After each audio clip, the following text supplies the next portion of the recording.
말씀은 여호시아 왕의 종교 개혁이란 말씀을 가지고 함께 은혜를 나누고자 합니다.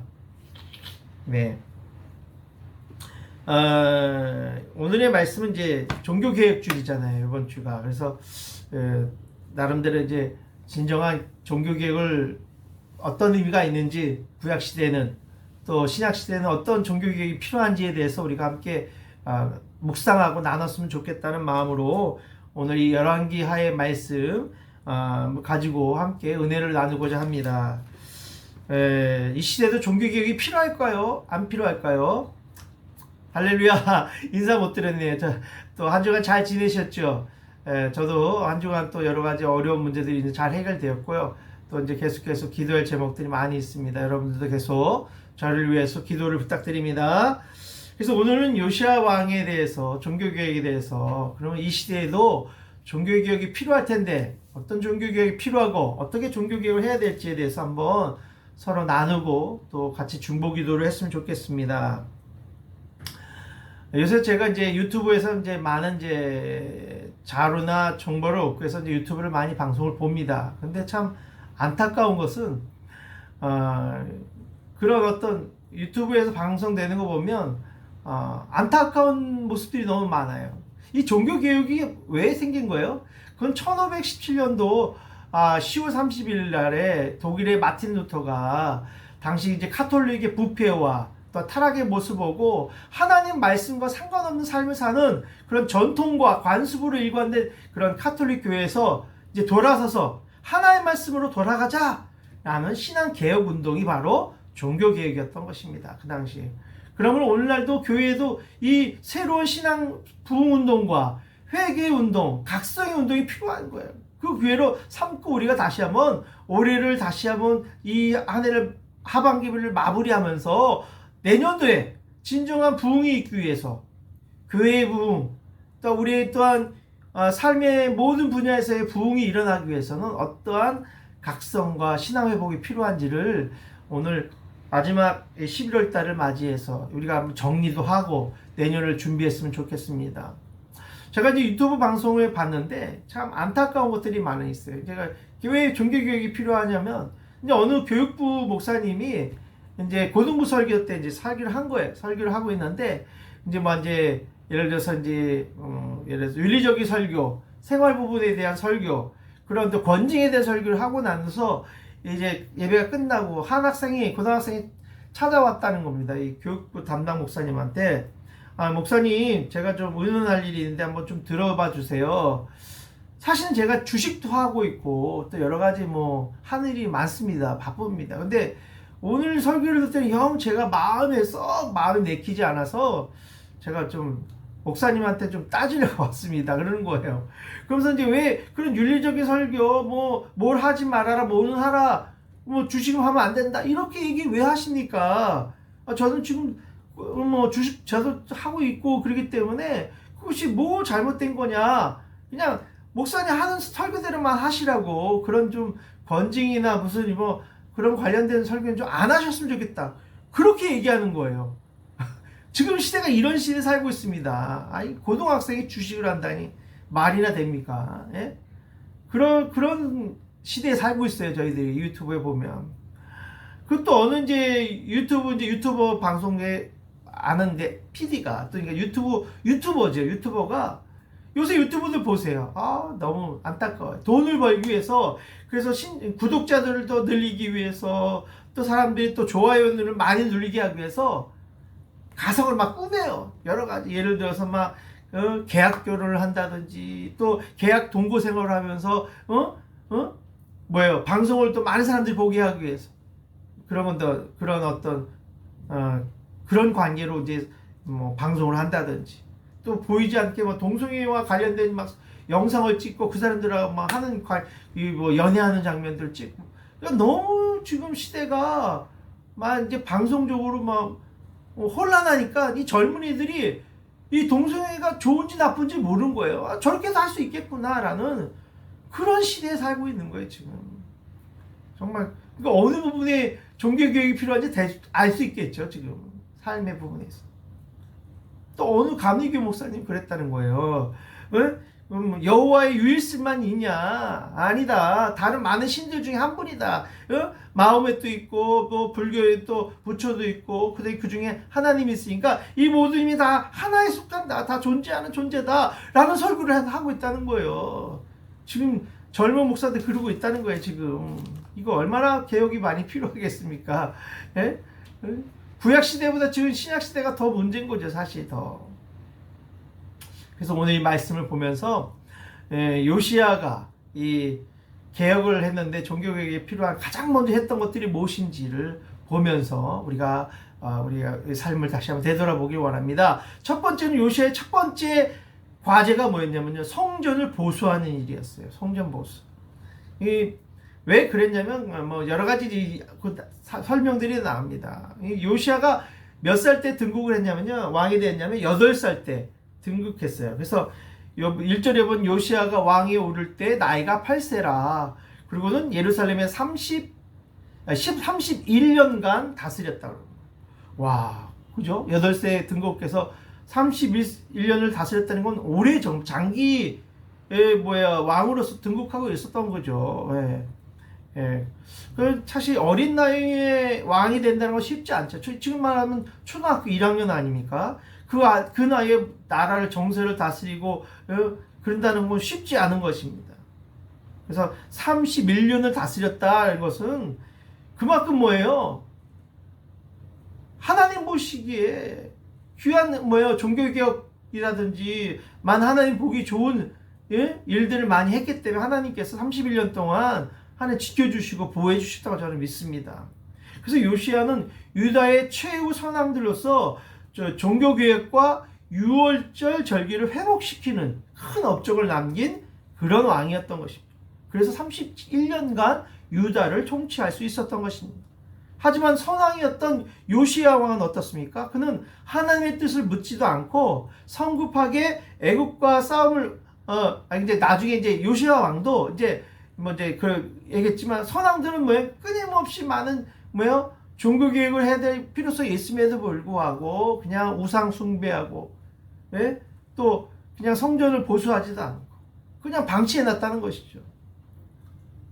그러나 이 요시야 왕은 어땠단 거예요? 2절에 보면 여호와 보시기에 정직히 행하며 그 조상 다윗의 길로 행하고 좌우로 치우치지 아니하였다라고 말씀하고 있어요.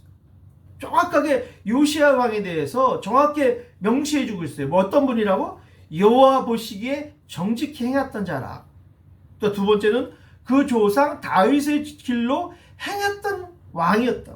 그리고 좌우로 치우치지 아니하였다라고 성경은 말씀하고 있습니다. 그래서 여기 조상 다윗의 길로 행했다는 건 뭐예요? 그만큼 요시야의 평가가 좋았다는 거죠. 경건에 대한 평가가 아주 3대 왕 중에 한 인물로 들어가. 그래서 여호사밧과 히스기야와 그 다음에 요시야 왕, 이 세 왕을 가장 유다의 3대 성왕으로 부르고 있어요. 그 중에 한 분이 요시야인 거예요. 그만큼 다윗의 길로 했다는 거예요. 정로로 갔다는 거예요. 하나님 보시기에 정직하게 행하여 좌우로 치우지 않았다는 거예요.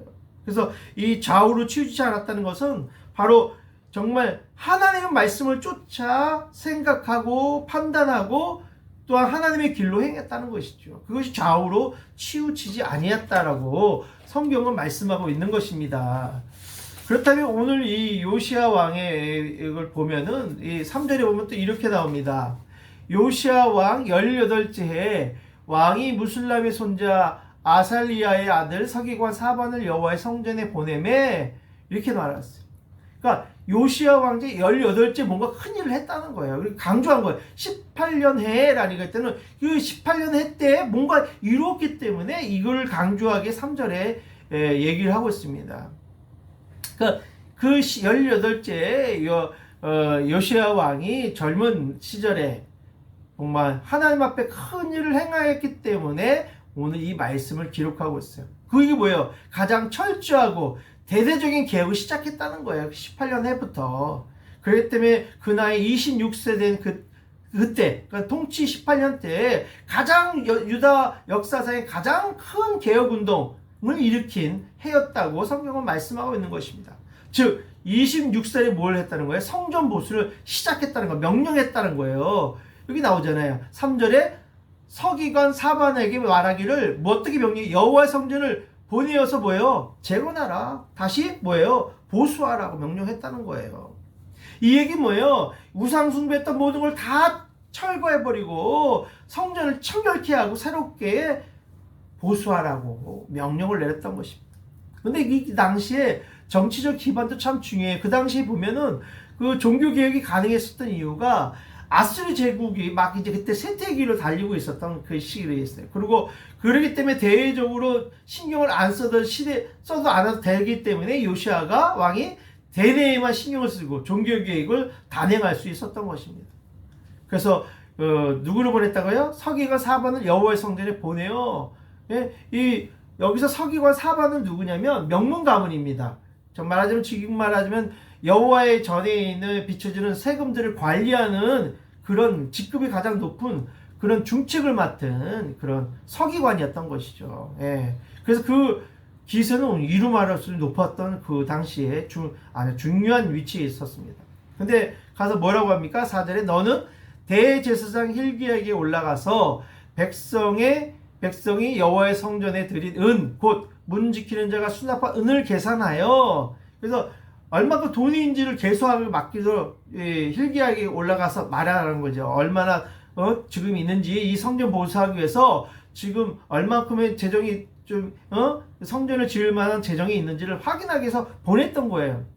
그래서 그 당시는 어떻게 했어요? 다 대부분이 성전세나 이것들을 받긴 받았어요. 그 당시. 그래서 어떤 사람은 이스라엘 백성들이 자원하여 하나님께 바치기도 하고, 또한 율법에 규정이 돼 있어서 성전세를 바치기도, 그런 헌금을 하기도 했다는 것이죠. 이 선왕인 요아스 왕은 그 당시에도 아마 성전세를 받았을 거예요. 근데 그 헌금을 모아서 뭐 어떻게 했는지 몰라요. 그 제대로 썼는지. 그러니까 그 모든 돈이 얼마나인지를 확인하기 위해서 그 수납한 은을 계산하였다라는 거예요. 그 돈자리에 넣어서 확인을 했다는 거예요. 그만큼 뭐예요? 지금 성전 보수에 대한 강한 의지를 보여주고 있는 것입니다. 이번에 저희도 속장에 있는 우리 한글학교 우리 피아노 반주했던 요음의 남편이 속장에 있는 작은 농촌교회 담임으로 부임하게 됐어요. 부임했는데 엄청 가난한 지역인가 봐요. 그러니까 성전을 지을 수 있을 만한 돈도 없는 거예요. 근데 또 사택을 가서 봤더니 사택이 엄청 노후되고 또 낙후되고 오랫동안 보관을 제대로 안 해서 사람이 살 수 없는 지경이었던 거예요. 그러니까 저한테 연락이 왔더라고요. 목사님, 우리 성전 보수하기 전에 먼저 저희들이 이제 부임하면은 부임에 대해 사택이 필요한데 성전 안에 사택이 있는데 그 사택을 보수해야 됩니다. 목사님 혹시 좋은 분을 좀 아심을 추천해주거나 또 도움을 줄 분들 좀 알려주세요라고 문자가 온 거예요. 얼마나 다급했으면 저한테 그렇게 문자가 왔겠어요. 그래서 저도 마음을 기도하는 마음으로 이걸 어떻게 할까 생각을 했죠. 근데 또 마음에 또 감동이 있었고 또 저도 기도하던 부분이 있었거든요. 딱 이런 부분에 있는 분 내가 도울 마음이 있습니다라고 기도를 하고 있는 참인데 마침 요음이 연락이 온 거야. 이건 하나님의 뜻이구나. 하나님 그 자매를 도와주라, 그 교회를 도와주라는 마음이 든. 그래서 내가 확신을 가지고 또 저희 아내하고도 의논하고 또 우리 장로님들하고도 의논하고 또 교회하고도 의논했더니 또 흔쾌히 자원함으로 성전 보수하는데, 사택 보수하는데 헌금을 하시더라고요. 우리 많지도 않은데. 그래서 많은 분들이 성전 보수 헌금을 해서 저희들이 2,200만 동, 약 110만 원 정도를 가난한 농촌교회, 속장교회에 송금해 드렸어요. 보내줬어요. 그랬더니 얼마나 감사하는지 영상을 찍어서 보내왔더라. 영상을 찍어가지고 신랑은 베트남 말로, 또 요문 또 한국을 배웠으니까 한국말로 저희들에게 이렇게 처음에 귀중한 헌물을 보내주셔서 너무 감사합니다. 이 헌물 귀하게 있어서 잘 성전 보수하는 데 쓰겠습니다. 교회 감사합니다. 성도님 감사합니다라고 연락이 온 거예요. 저도 그 마음의 감동이 갔고 또 많은 사람들도 또 요물 알기 때문에 그렇게 해줬던 거죠. 하나님 필요한 만큼 채워주신 거죠. 그 성전에 필요한 재물을. 오늘 마찬가지예요. 이 여호와의 성전에 드린 은이 얼마나 있었겠어요. 하나님 반드시 그 성전을 보수할 만큼 채워주신 줄 믿습니다. 아니, 그래서 오늘 이 말씀이 나오는 거예요. 필요한 보수할 만큼의 재정을 채워주셨다는 거예요. 수납방을 계산하였다는 건 뭐예요? 차고도 넘치도록 돈자루에 가득 채웠다는 거예요. 뭐 묶을 정도로. 예? 얼마나 큰 은혜가 있었겠어요. 그렇게 하나님이 기뻐하시 성전 보수하니까 필요한 재정을 다 채워주신 거예요. 이제 나중에 또 나옵니다. 그 필요한 재정을 어떻게 채워주시는지 여기 뒤편에 또 나오는데 보십시오. 5절입니다. 여호와의 성전을 맡은 감독자의 손에 넘겨 그들이 여호와의 성전에 있는 작업자들에게 주어 성전에 부서진 것을 수리하게 하되 6절 곧 목수와 건축자와 미장이에게 주게 하고 또 제목과 다듬은 돌을 사서 그 성전을 수리하게 하라. 7절 그러나 그들의 손에 맡긴 은을 회개하지 말지니 이는 그들이 진실하게 행함이니라. 여기 보세요. 5절에 보세요. 성전에 부서진 것을 수리하게 하라 하되. 아버지 요아스 왕 때는요, 유다 백성들이 그냥 방치해뒀어요. 그냥 성전을. 그러니까 성전에 부서진 것을 수리하겠다는 그 당시 선왕 때도 뭐예요? 제대로 성전이 제대로 보수되지 않고 방치되었다 있다는 거예요. 여러분 이렇게 방치된 모습을 봤을 때 여러분 어떻게 그 백성들이 어떻겠어요? 왕도 그렇지만 백성들이 모두 하나님에 대한 사랑이나 열정이 있겠어요? 식었다는 거예요. 성전을 이렇게 방치해 놓고 부서진 것 봤는데도 고치지도 않고. 그게 말이 됩니까? 아니 저도 처음에 저희가 이 미라카미 한인연합회에 제가 이제 부임하고 나서 이제 한 1년쯤 돼갔나? 너무 방치한 거예요. 뭐 성전은 말할 것도 없지만 제 목양실하고 이제 성도님들이 이제 교제실인데 쓰는데 거미줄이 뭐 잔뜩 있고 근데 어느 누구도 청소 안 하더라고요. 거미줄도 쳐 있고 벌레들이 똥 싼 것들도 막 다니고 막 지저분한데도 어느 누구도 안 치더라고요. 그래서 제가 도저히 이런 자리에다가 성도님들 교제하기는 좀 너무 안 좋을 것 같아서 대대적인 보수를 했습니다. 그래서 목양실을 문도 다 교체하고 그 페인트도 다 싹 하고 그리고 또 너무 어둡더라고요. 그래서 전등도 싹 다 바꾸고 LED 등으로. 그러니까 얼마나 화난지 그 다음 때는 성도들이 와서 앉아서 같이 교제하고 좋아하더라고요. 그전에는 뭐 성전에 안에 그 목양실이 지저분하고 그러니까 잘 안 들어왔어요. 제가 봐도 막 들어가기 싫더라고요. 그러나 하나님 성전이기 때문에 사랑하기 때문에 성전을 재보수하고 깨끗하게 청소하고 청결하게 된 다음부터는 그 안에서 성경 공부도 하고 한글 학교도 하고 또 세례식이면 세례 교육도 받고 또 성도님들한테 또 신앙 공부도 하고 성경 공부도 하고 그게 많이 이루어졌어요. 그 다음부터 하나님의 사랑하면요 성전도 사랑하게 되는 거예요. 그 성전에 필요한 부분들을 채울 수밖에 없어요. 그래서 어떤 분은 우리 냉장고가 엄청 오래돼가 지저분하니까 못 쓰니까 한 성도님이 저희 교회 안수 집사로 안수 받고 또 장립하고 또 권사님은 또 시무 권사로 하면서 보기 좀 심했나 봐요. 냉장고를 기증하셨어요. 그래서 지금 얼마나 깨끗한 냉장고가 있는지 시원한 물 늘 마실 수 있어요. 맨날 설이 껴가지고 잔뜩 해갖고 매일 제대로 못 썼는데 지금은 아주 좋은 냉장고로 성전 안에 우리가 모든 성도들이 누릴 수 있는 좋은 환경이 많이 바뀌어졌어요. 그만큼 성전을 사랑하면 성전에 대한 애착심을 가지고 있는 사람이 진정 하나님을 사랑한다는 것을 알 수 있는 것입니다. 그래서 6절에 그 성전을 수리하게 하라. 요아스는 왕은 백성들에게 각자 성전 수리를 위한 헌금을 하게 하고 그 손으로 목수와 미장이들 불러다가 성전을 수리하게 했다고 성경은 말씀하고 있는 거예요. 이거 읽고 합시다. 저도 참 감사한 거예요. 늘 내가 이제 어떤 목표를 두고 또 기도하고 이제 우리가 또 어떤 분 선교사님 돕시다. 또 어떤 분 또 가난한 농촌께 또 성전 보수를 위해서 사택을 같이 합시다면 하나님이 정말 그분들 통해서 정말 필요한 만큼 또 헌금을 보내주시고 채워주셔서 지금까지 7년 동안 한 번도 재정이 끊이지 않았어요. 선교하는 데 있어. 가난한 농촌교회 돕는 데, 가정교회를 돕는 데, 소수부족교회를 돕는 데에서 재정이 떨어지지 않았어요. 다 채워주셨어요.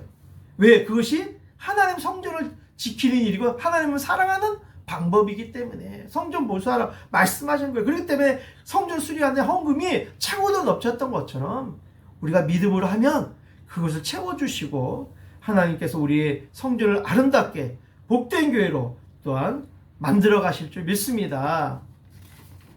그래서 7절에 보면은 회개하지 말지니라고 했으니까 이왕 맡긴 거, 감독제에 맡긴 거 그런 레위인이기 때문에 믿을 수 있는 인물이다. 그렇기 때문에 그분은 진실하게 이것들을 계수할 것이다. 그렇기 때문에 회개하지 말라. 그렇게 얘기했다는 것이죠. 네? 그렇기 때문에 오늘도 뭐예요? 우리가 진정으로 우리가 맡긴 거 내가 최선을 다하면 하나님께서 하나님의 사람들 통해서 채워 넘치도록 부어주시는 것을 늘 경험하고 있습니다. 그 당시 솔로몬 성전이 그 당시 주전 966년 전에 예루살렘 성전을 지었어요. 7년 6개월 동안. 근데 요시와 때 성전을 보수했잖아요. 그 기간이 몇 년이냐면 130년 동안 솔로몬 성전이 세운 이후 130년 동안 한 번도 뭐예요? 제대로 성전 보수하지 않았다는 거예요. 그러니까 140년 동안 건물이 낡았을 때 얼마나 낡았겠습니까? 그 안에서 악한 왕들이 우상숭배 제단을 만들고 그런 제단을 했으니 얼마나 오래되고 정말 추악한 냄새과 더러운 냄새들이 가득한 건물이 됐겠어요. 하나님께. 그러니까 이 요시야 왕이 이래가지고는 하나님 성전이 깨끗해서 청결케 하기 위해서 다시 부수고 개조하고 다시 온전한 성전이 될 수 있도록 우리 뭐예요? 성전 재건하자, 보수하자. 그렇게 가장 먼저 추진했던 것이 바로 성전 보수였던 것입니다. 그러니까 우리가 농촌교회지만 자그마한 교회지만 보잘것없는 교회지만 우리가 돕는 거예요. 그렇게 하나님께 도울 때 그 성전이 새로워질 것이고 그 안에 있는 많은 백성들이 회복되고 치유되어서 부흥하는 교회, 복된 교회로 성장할 수 있다는 믿음이 있기 때문에 이렇게 도와드린 겁니다. 바로 종교개혁은요, 성전을 사랑하는 데부터 시작되는 거예요. 그걸 알았기 때문에 요시야 왕은 다시 성전을 수리하는 명령을 내렸던 것입니다. 그러나 요시야의 왕의 선친 요아스 왕은 250년 동안 그 이전까지 성전이 타락할 때까지 방치되었다는 거예요. 그 얘기 뭐야? 믿음이 식어지고 하나님에 대한 사랑이 식어졌기 때문에 곧 교회에 대한 관심이 없었다는 거예요. 성전에 낡아서 비가 오든 지저분하든 전혀 관심이 하나도 없던 그 당시였다는 것을 오늘 알고 있습니다. 바로 요시야의 선왕들은 한 번도 하나님의 집에 대해서 관심이 없고 오직 요시야 왕만이 이 무너진 성전을 재건했다는 관심이 있었다는 것입니다. 결국 주님을 사랑하는 자는 성전을 어떻게 하면 아름답게 할까? 깨끗게 할까? 또한 내 것을 들여서 아름다운 성전을 건축하도록 자신을 드리는 거예요. 몸을 드리고 마음을 드리는 거예요. 그래서 이 지저분하고 낡았던 성전을 다시 보수하며 회복시켜서 수리하고 또 그 안에 있는 우상을 숭배를 다 제거하고 성전을 청결케 한 줄 믿습니다.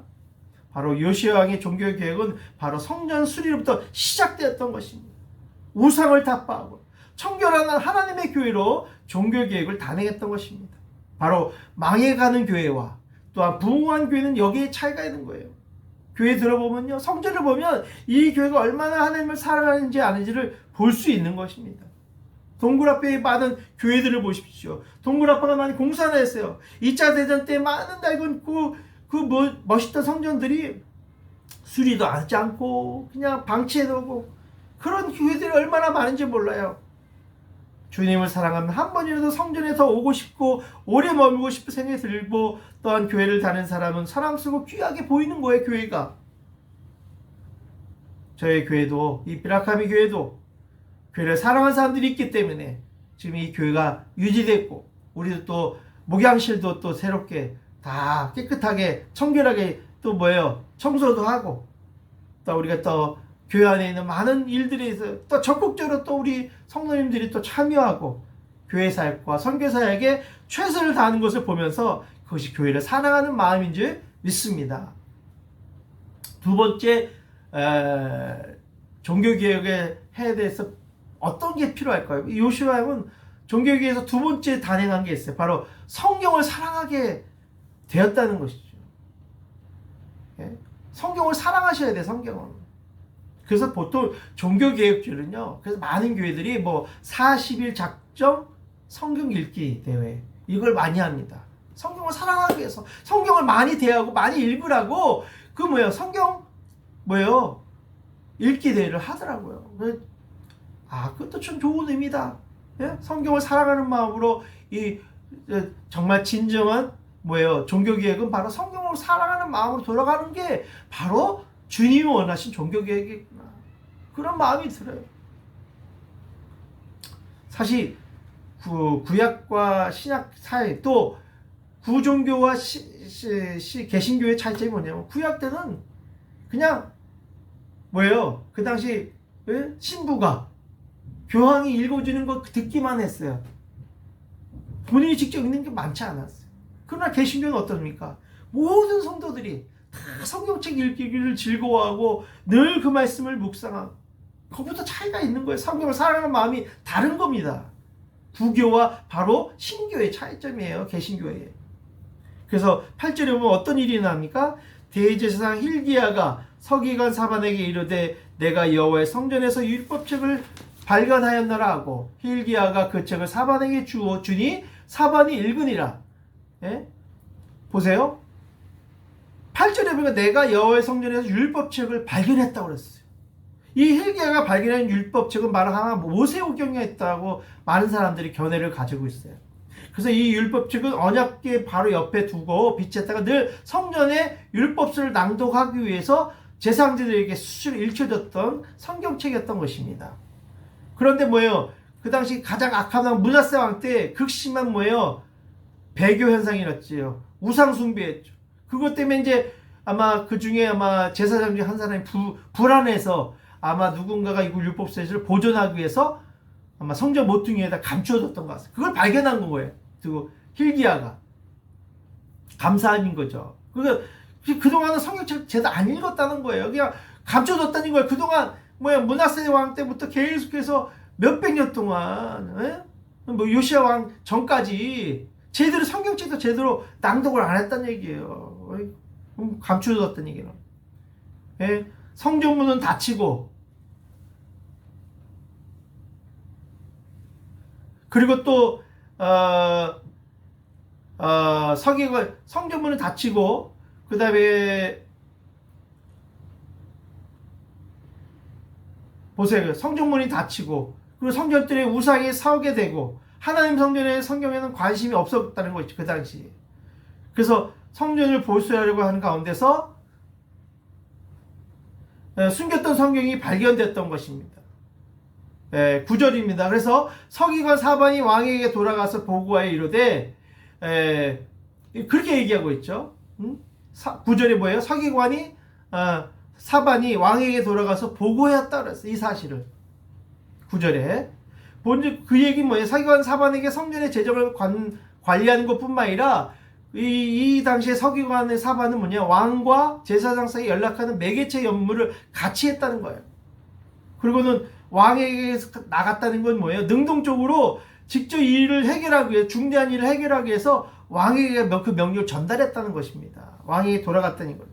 그리고 10절에 제사장 힐기야가 내게 책을 주더이다 라고. 이것은 뭐예요? 성전 수리 일보다 힐기야가 준 책의 중요성을 강조한 표현이었다고 합니다.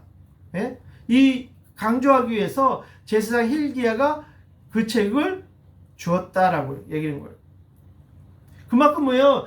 성전 수리하는 것도 중요하지만 힐기야가 발견한 이 율법책가 중요하다는 것을 강조하고 있는 것입니다. 그리고는 10절에 사반이 왕의 앞에서 읽음에, 왕 앞에서 중요한 부분을 읽었겠죠. 그 중에 이제 근데 그 왕이 그 율법책을 듣자마자 뭐예요? 그 10절에 보면 뭐 나오죠? 사반왕이 읽음에 11절에 왕이 그 율법책의 말을 듣자 곧 그의 옷을 찢으니라 그랬어요. 이 얘기 뭐예요? 이거 율법책을 듣는 순간 그 자기 옷을 찢었다는 얘기는 뭐예요? 아마 그 당시에 가장 중요한 어떤 부분과 교훈되는 말을 듣는 순간 요시야 마음에 감동을 받았고, 또 사반 읽은 내용 중에서 바로 이스라엘이 여호와를 멀리했다는 사실 때문에 이것들 하나님의 징계를 당할 거라는 그 말씀을 듣는 순간 자기 옷을 찢었던 거예요. 두렵고 떨리는 마음으로 하나님께 회개했다는 것입니다. 바로 옷을 찢었다는 것은 뭐예요? 하나님을 떠났던 자들이 다시금 돌이켜 마음을 찢고 회개함을 나타내는 상징적인 행동의 태도인 것입니다. 바로 하나님을 사랑하는 자, 또 하나님의 사랑받는 복을 받는 자들에게는 하나님의 말씀인 성경이 귀하게 느끼고 하나님의 말씀을 읽으며 또 배우고 연구하며 말씀을 들을 때 깨닫고 회개하고 뉘우치게 되는 것입니다. 바로 종교개혁 시대에는 바로 성경이 많이 번역됐어요. 그래서 그 당시에 또 교인들도 많이 성경 읽었어요. 그만큼 뭐예요? 그 이후로부터 종교개혁 이후에 많은 성경이 보급되었다는 거예요. 그래서 많은 지금 선교단체들이 이런 성경 보급, 번역, 또 성경 보급 선교단체들이 많이 생겼어요. 예? 위클리프 성경 번역회도 생기고, 또 지금은 또 우리 베트남에 원더풀 스토리라는 또 성경 번역 선교회가 있어요. 그래서 또 소수부족 다 나눠주는 그런 일을 하고 있습니다. 그렇기 때문에 아주 중요한 역할을 지금 감당하고 있어요. 마지막 세 번째입니다. 우리가 종교개혁에 그 당시 요시야 왕이 했던 가장 세 번째 일은 뭐예요? 말씀을 듣지 않고 말씀을 행하지 않으면 진노가 임한다는 것을 그가 알았다는 것이죠. 요시야 왕이. 그래서 13절에 너희는 가서 나와 백성과 온 유다를 위하여 이 발견한 책의 말씀에 대하여 여호와께 물으라. 우리 조상들이 이 책의 말씀을 듣지 아니하며 이 책에 우리를 위하여 기록된 모든 것을 행하지 아니하였으므로 여호와께서 우리에게 내리신 진노가 크도다 라고 했습니다. 바로 나와 백성과 온 유다를 위해서 요시야 왕이 뭐 한 거예요? 율법서의 말씀을 듣고 말씀 먼저 자기에게 적용하고 또 모든 사람들을 위해서 듣게 하라는 것이죠. 우리가 왕이 참 중요한 건 뭐예요? 먼저 무릎을 꿇을 줄 알아야 돼요. 히스양도 뭐예요? 그가 하나님 말씀에 기울고 무릎을 꿇었기 때문에 그 당시에 그 어려운 시기에도 가장 최고의 통치자로서 그가 그 일을 감당할 수 있다고. 요시양도 그가 나와 백성과 온 이 유다를 위해서 그가 무릎을 꿇고 요 율법책을 듣고 그 말씀에 순종했다는 거예요. 무릎을 꿇었다는 거예요. 그래서 이 발견한 책의 말씀에 대해 여호와께 물으라. 그렇게 명령을 내렸다는 거예요. 요시야 왕이. 그러니까 어떤 재앙이 내릴지 이 책대로 정말 심판이 내려질지 확인해라. 알아봐라. 라고 얘기했다는 거예요. 네? 우리 조상들이 이 책의 말씀을 듣지 아니하며 말씀을 듣지 않은 시대에는 뭐예요? 그 당시 그랬다는 거예요. 말씀을 듣지 않았기 때문에 우상과 미신과 이단이 성행했고 또 부정과 부패와 타락하였으며 윤리와 도덕도 없어지고 오로지 물질주의, 부정부패가 가득했다는 거예요. 그 당시 그랬기 때문에 그 당시에 조상들도 이 말씀의 책대로 듣지 아니했다라고 성경은 말씀하고 있는 것입니다. 그리고는 뭐예요? 그것 때문에 14 여호와께서 우리에게 내시 진노가 크도다라고 얘기했어요. 바로 유다 왕의 반복된 배교 행위로 인해서 그 죄의 결과로 이제 멸망의 심판이 올 수밖에 없게 되므로 심판에 대한 요시야의 두려움 표현이 뭐예요? 그 진노가 크도다라고 그가 얘기했던 것입니다. 바로 성경과 멀리하는 그 순간부터 우린 영적인 병이 들 수 있고 또한 하나님의 진노와 저주가 임하기 시작한다는 것을 늘 우리는 기억해야 됩니다. 그리고 14절에 보면 14절 뭐예요? 이에 제사장 힐기야와 또 아히감과 악볼과 사반과 이사야가 여선자 훌다에게로 나아가니 그는 할하스의 손자 디어가의 아들로서 예벽을 주관하는 살롬의 아내라. 예루살렘 둘째 구에 거주했더라. 그들이 그와 더불어 말하매 14절에 보면 이에 제사장 힐기야와 또 아히감과 악볼과 사비가 여호와 훌다에게 나갔다는 거예요. 훌다는 그 당시 예언적 은사를 소유했던 사람입니다. 그렇기 때문에 명성이 뛰어났던 거예요. 그때 다른 사람이 가지 않고 왕국에서 그 일을 감당하고 있는 측근에 있는 그 선지자에게 가서 물어보라고 얘기했다는 거예요. 그리고는 15절 18절까지 뭐예요? 그 훌다가 이스라엘 백성에 대한 예언하는 내용입니다. 그 얘기 뭐예요? 너희들이 여호와를 버렸고 또 우상 숭배한 백성들 향해서 그렇게 너희들이 했기 때문에 너에게 유다 백성의 재앙을 내릴 것이다. 하지만 그런 것을 여호와께 물었던 요시야 왕은 자신을 겸비하고 자신의 옷을 찢고 죄를 통곡하고 했기 때문에 내가 그 왕을 긍휼히 여기사 이 모든 재앙을 그 왕이 보지 않고 뭐예요? 죽을 것을 암시해주고 있는 내용이 나와 있는 것입니다. 그렇기 때문에 하나님 앞에 겸비했던 요시야 왕, 그렇기 때문에 하나님 앞에 긍휼을 구하며 죄를 통하고 자신을 찢었던 왕이었기 때문에 하나님 특별히 요시야에게 복을 내렸던 것입니다. 그래서 19절에 내가 듣고 마음이 연하여 여호와 앞에 곧 내 앞에 겸비해 옷을 입고 통곡하였으므로 나도 내 말을 들었노라. 그러니까 왕의 기도제를 응답해 줬다는 거예요. 그 기도를 그 재앙에서 좀 걷어달라고 했기 때문에 그 저주를 받지 않도록 하나님께서 그 겸비한 요시야 왕을 위해서 특별한 축복을 주셨다고 성경은 말씀하고 있는 거예요. 그러니까 이 시대에 통치자가 중요합니다. 그때 우리가 왕을 뽑는데 우리가 기도를 많이 하셔야 돼요. 우리도 내년에 대통령 선거가 있습니다. 사람의 시각으로 보는 대통령이 아니라 하나님 보시는 시각에서의 대통령이 겸비된 왕이 나올 수 있도록, 준비된 왕이 나올 수 있도록 기도하셔야 돼요. 그냥 막 이념과 사상으로 이 사람 나쁘고 그렇게 판단하지 마시고 하나님의 관점으로, 하나님의 시각으로 하나님의 앞에 겸비된 왕이 세워질 수 있도록 기도만 하세요. 세우는 건 하나님이 하실 일이에요. 그건 어떤 인간이 할 수 없어요. 하나님만 할 수 있는 권한이 있는 거예요. 그때 우리가 왕을 세우는 일, 또 대통령 세우는 거, 우리가 기도하며 겸비할 수 있도록 우리가 기도할 때 정말 하나님의 축복된 나라로 발전시킬 수 있는 정말 하나님의 대통령이 또한 나오게 될 줄 믿습니다. 그리고 마지막 20절입니다. 어떤 축복을 받습니까? 그러므로 보라 내가 너로 너희 조상들에 돌아가서 평안히 묘시로 들어가게 하리니 내가 이곳에 내리는 모든 재앙을 내 눈이 보지 못하리라 하셨느니라 하니 사자들이 왕에게 보고하니라. 바로 하나님 말씀대로 따르지 못한 것에 대해서 옷을 찢으며 회개했더니 모든 재앙이 넘어갔다는 거예요. 그 왕의 시대에는 한 왕이 바로 섰기 때문에 한국과 재앙이 넘어가게 될 수 있는 거예요.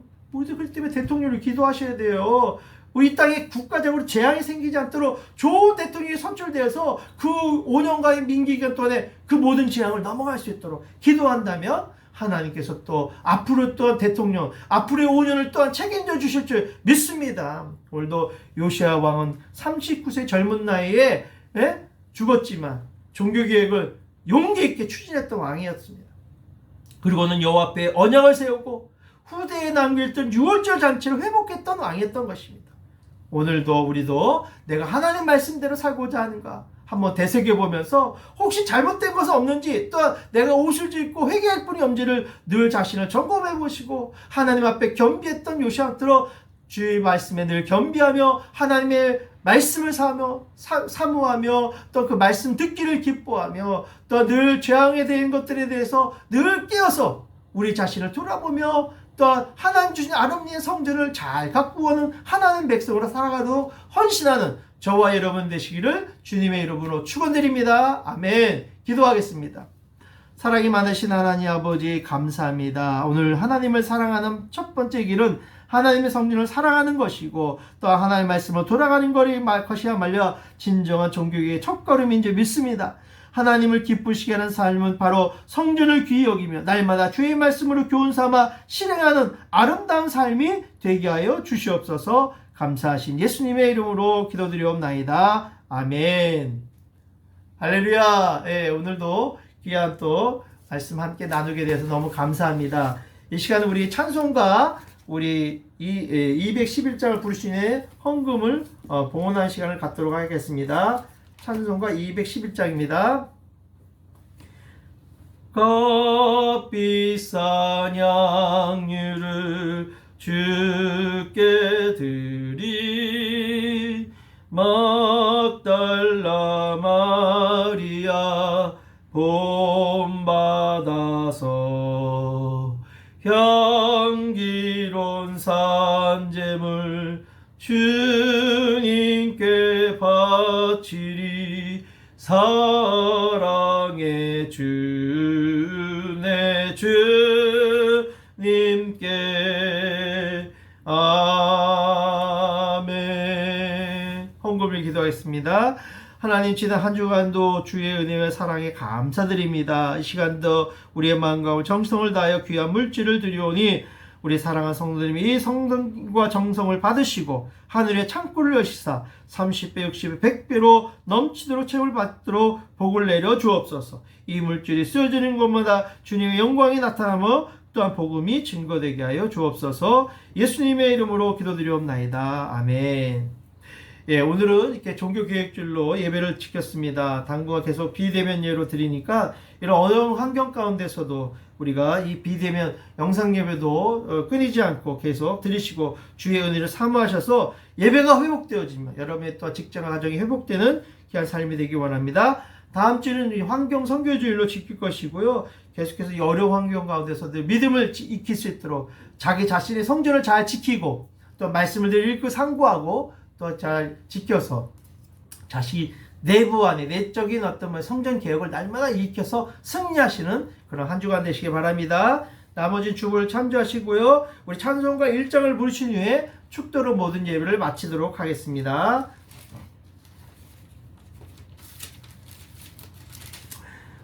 만복의 근원 하나님 온 백성 찬송 드리고 저 천사여 찬송하세 찬송 성부 성자 성령 아멘. 축도하겠습니다. 이제는 우리 주 예수 그리스도의 은혜와 하나님 아버지의 극진하신 사랑하심과 성령님의 감화 감동 역사하심이 오늘 귀한 종교개혁주를 맞아요. 또 우리의 삶의 개혁을 소망하며 기도하는 우리 성도님의 머리 위에 그들의 가정과 직장과 사업과 자녀들 머리 위에 또 이 땅에 죽어가는 베트남의 영혼 구원 위에 이제부터 영원히 함께 있을지어다. 아멘.